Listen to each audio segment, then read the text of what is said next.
Assalamualaikum warahmatullahi wabarakatuh.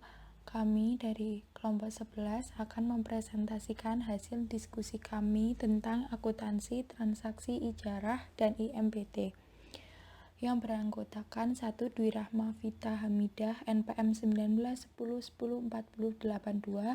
Saya Salma Arjuan Yumna Firmansyah NPM 1910104030 dan Vidiatul Mas Amah NPM 1910104140. Konsep dasar transaksi ijarah. Ijarah adalah akad pemindahan hak guna atas barang dan jasa melalui pembayaran hak sewa tanpa diikuti dengan pemindahan kepemilikan. Dalam konteks perbankan syariah, ijarah adalah lease contract di mana suatu bank atau lembaga keuangan menyewakan peralatan kepada salah satu nasabahnya berdasarkan pembebanan biaya yang sudah ditentukan secara pasti sebelumnya, yaitu landasan fiqih dan fatwa DSN tentang transaksi ijarah. A. Sebuah landasan Al-Quran dan Al-Hadis.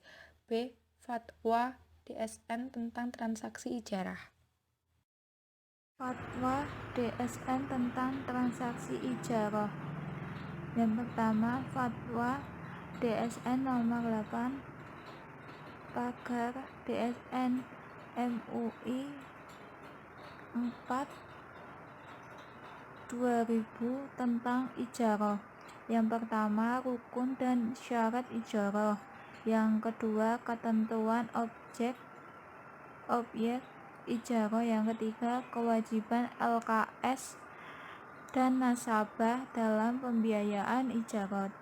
Yang kedua, Fatwa DSN nomor 27 DSN MUI 3 tahun 2002 tentang al-ijarah muntahiyah bi al-tamlik.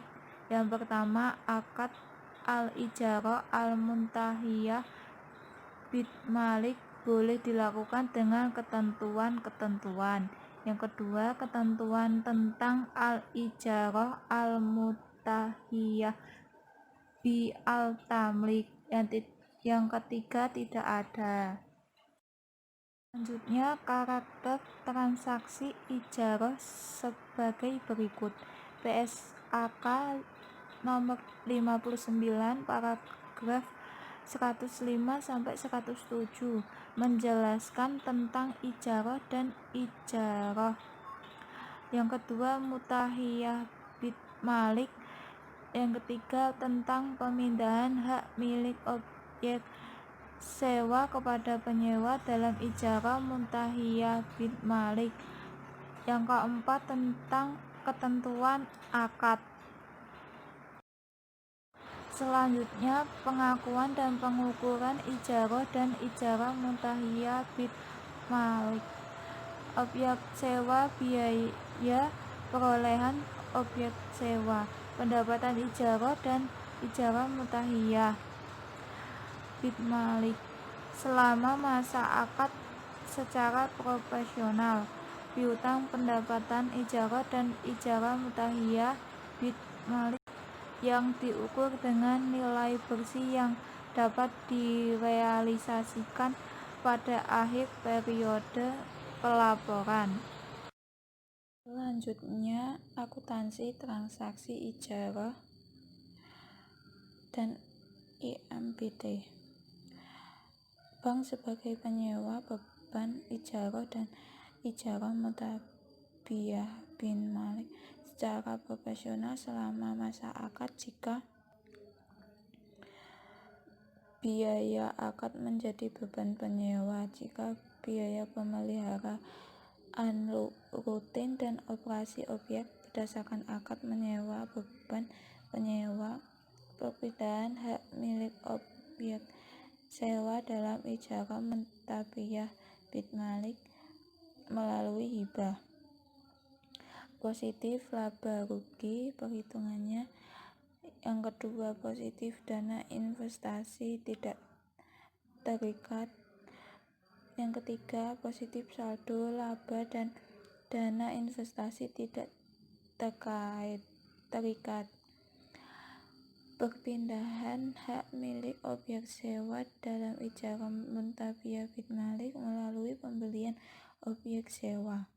Pengakuan penerima objek sewa dalam ijarah muntabiah bin malik melalui pembayaran sekadarnya.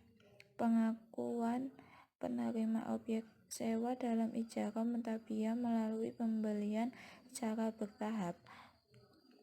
Penyusutan objek sewa. Objek sewa mengalami penurunan nilai permanen dari edan bukan karena kelalaian penyewa.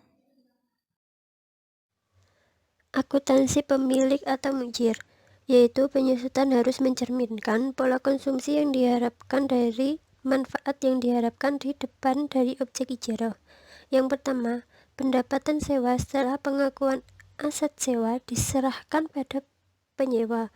Yang kedua, piutang pendapatan sewa diukur nilai yang dapat direalisasi di akhir periode. Yang ketiga, pengakuan biaya perbaikan objek ijarah. Yang keempat, biaya perbaikan objek ijarah merupakan tanggung jawab pemilik.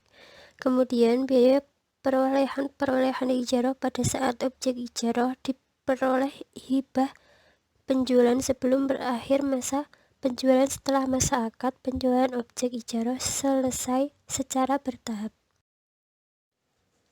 Akuntansi transaksi ijarah dan IMB.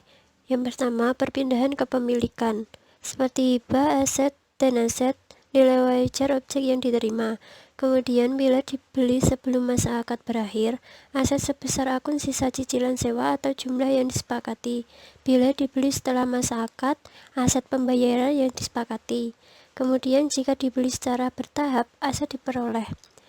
Kemudian yang kedua, jual dan ijarah, yaitu transaksi yang tidak saling berbagi atau ta'alul, keuntungan atau kerugian yang terjadi dan dari transaksi ini tidak dapat dianggap sebagai pengurang atau penambah beban ijarah.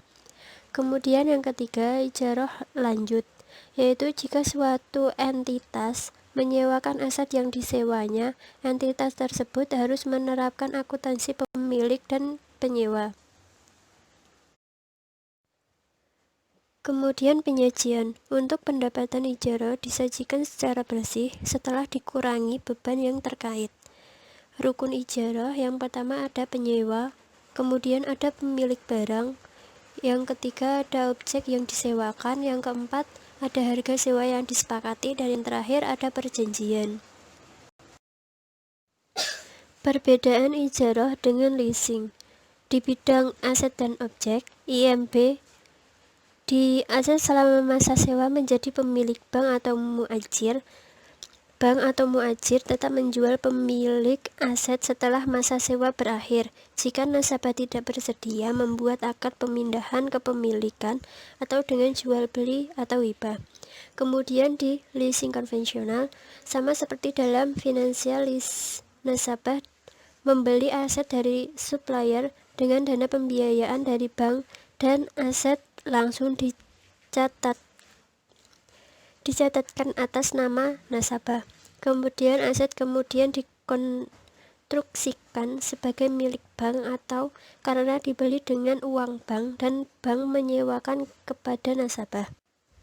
Di bidang akad atau perjanjian, yang pertama, perjanjian menggunakan dengan satu akad dan satu wa'ad, atau akadnya ijarah atau sewa dan wa'ad adanya jual beli atau hibah yang akan ditandatangani setelah ijarah berakhir. Jika nasabah menghendaki, maka perlu dilampirkan konsep perjanjian jual beli atau hibah. Juga dilampirkan konsep kuasa kepada bank untuk menjual aset jika pada akhir masa ijarah nasabah tidak menginginkan aset. Kemudian di bidang leasing konvensional, sewa dan jual beli menjadi satu kesatuan dalam satu perjanjian.